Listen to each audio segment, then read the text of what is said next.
Aloha, je suis Angélique, ta coach business et ta coach mindset, qui t'aide à faire des ventes chaque mois, et ce, sans t'épuiser et sans sacrifier ta liberté. Aujourd'hui, j'ai envie de te parler d'un sujet très personnel, mais que je suis sûre parlera à beaucoup d'entre vous, euh, et c'est le fait d'être la première de la classe.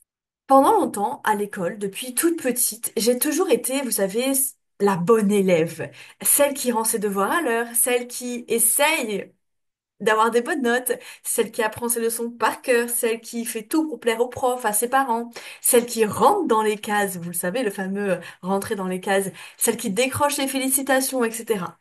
Et pendant longtemps, j'ai cru que c'était ça, la quête du succès, que c'était le fait de toujours exceller, de toujours faire plaisir aux autres, de toujours satisfaire ses parents, ses profs, etc. Mais spoiler alerte, c'est totalement faux. Dans le monde de l'entrepreneuriat, il n'y a pas de bulletin, il n'y a pas de notes, il n'y a pas de prof à impressionner, il n'y a même pas de patron en fait, c'est toi ta patronne.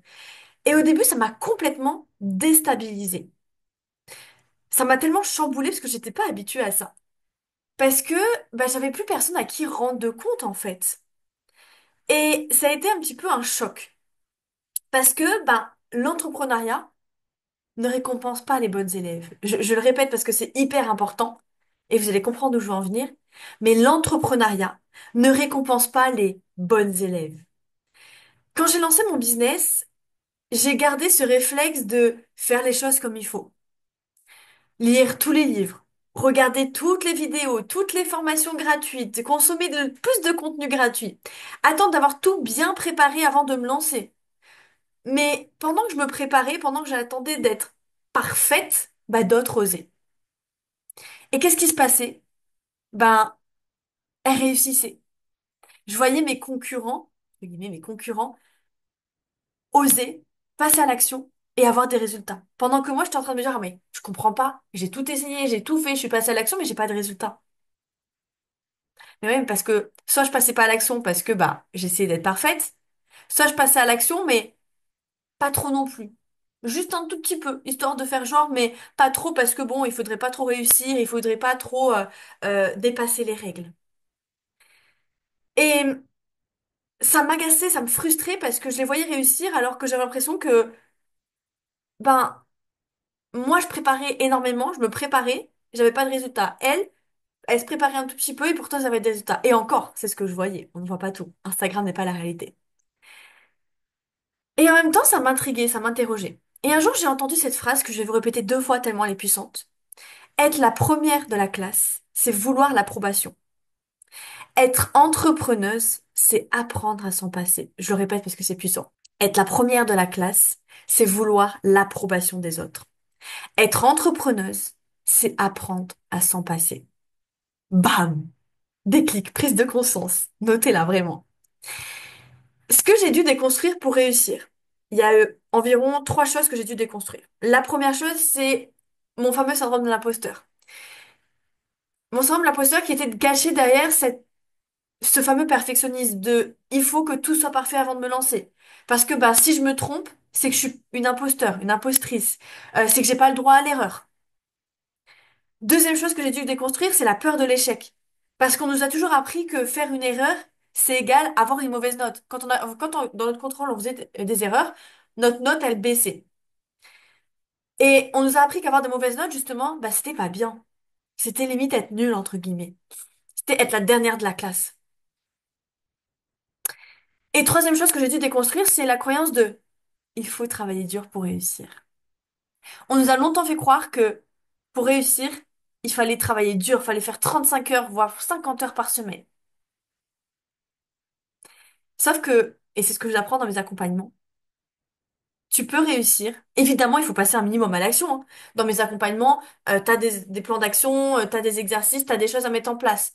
Mais dans mes accompagnements, on dit stop, vous savez, à la to-do list à rallonge, celle qui n'en finit plus, et on dit oui à des actions qui sont vraiment plus pertinentes, qui sont plus cohérentes. Vaut mieux 3 actions prioritaires par jour qui t'apportent des résultats que 10 actions qui te font procrastiner et qui ne font pas du tout avancer, qui ne te font pas avoir les résultats que tu veux.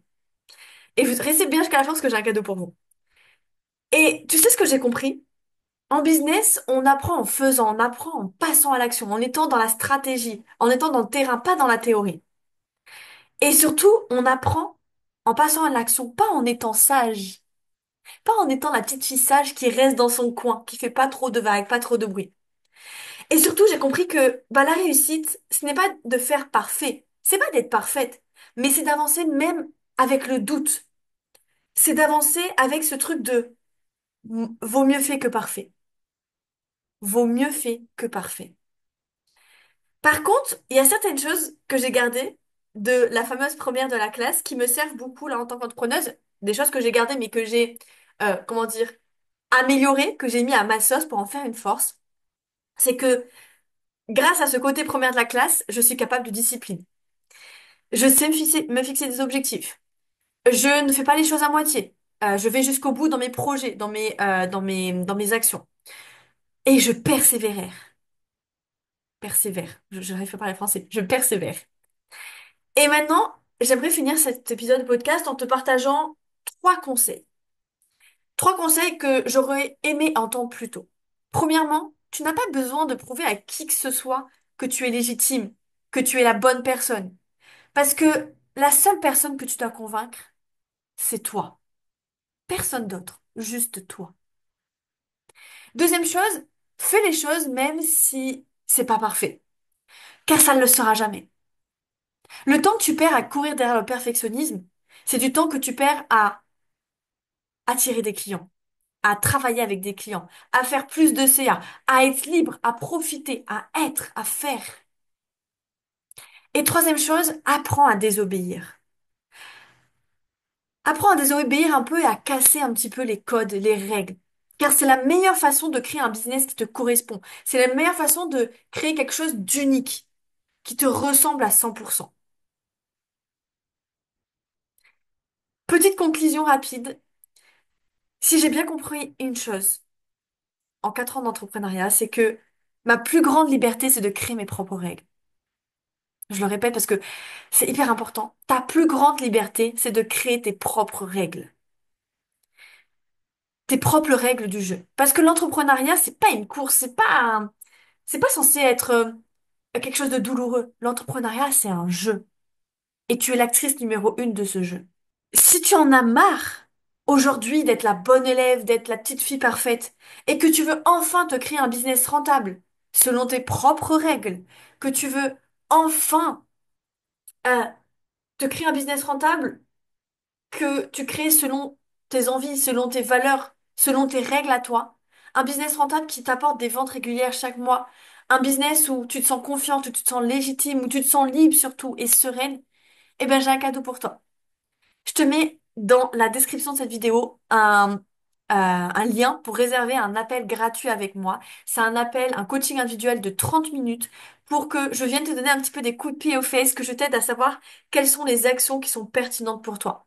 Après cet appel, tu vas repartir avec un plan d'action précis, concret, personnalisé pour savoir comment faire plus de ventes sans t'épuiser, sans détruire ta liberté. Je te mets le lien pour réserver dans la vidéo dans la description de cette vidéo, pardon. Par contre, attention, les places sont limitées. Je ne prends pas 10 000 personnes par mois. Les places sont limitées, donc réserve vite ton coaching individuel offert. N'hésite pas aussi à partager cet épisode de podcast autour de toi parce que beaucoup de femmes, beaucoup d'entrepreneuses ont besoin d'entendre le message que je viens de faire passer. Beaucoup d'entrepreneuses sont encore dans ce truc de il faut être parfaite, il faut être la première de la classe alors que c'est faux. Donc partage-leur cet épisode de podcast. Et en attendant, je te souhaite une excellente journée et un bon voyage direction le bonheur. Ciao, ciao!